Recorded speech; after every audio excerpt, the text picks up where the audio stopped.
Hello and welcome to Wobbly's Ashes verdict, my verdict of the third day's play in the first Ashes test match of this 2015 series. We said yesterday that England will be looking to turn a very good performance on day two into a dominating situation for them on day three, and they did just that with an excellent day's test cricket all round for the home side. 5 Australian wickets for just 44 runs, an excellent effort, and really making sure that what happened in the last Ashes series, when the Australian lower order contributed a huge amount of runs to their cause, did not repeat itself in this test match. An excellent effort then from the bowlers for England, and with the batting they managed 289 all out, which gave them a lead of 411 over Australia. So the Australians will need 412 to win, which will be a record for them in the fourth innings of a test match to win the game.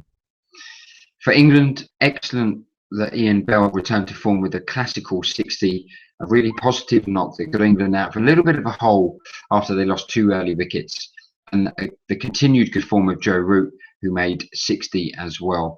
Ben Stokes and Mark Wood contributed with the bat and really put an imposing total in front of the Australians. The Australian team do have 2 days in which to score 412, but the pitch today showed signs of a lot of variable bounce, a lot of turn, and the ball did swing at stages. So England will be confident that they will create 10 chances to win this game. For Australia, they do have 2 big problems. The problem number 1 is Shane Watson batting at number 6. He was out for the 28th time LBW in his career for another score between 30 and 50. Very usual for Shane Watson. Mitchell Marsh has scored 2 centuries on this tour already for the tourists, and he is breathing down the neck of Watson. Watson really does need a big score in this second innings. The same can be said for Brad Haddin, who's averaging less than 16 since the last Ashes series and made another low score this morning. He also dropped Joe Root on 0 in the first innings for England, obviously, and was generally untidy behind the stumps, conceding a lot of byes today. Again, he is someone 37 years old of age who may well be on his last legs. So England in a very dominant position. My verdict is that they should win this test match, perhaps tomorrow.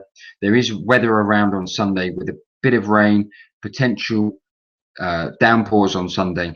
So England will want to get the majority of the job done tomorrow.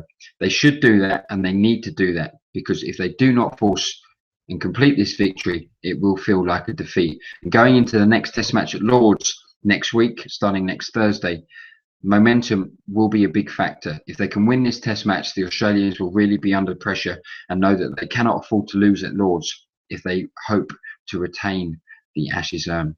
So an excellent day's test cricket for England, and an excellent day's test cricket overall. Join me tomorrow for my 4th day's Ashes verdict of the first test match in Cardiff. Thank you for joining me. See you tomorrow.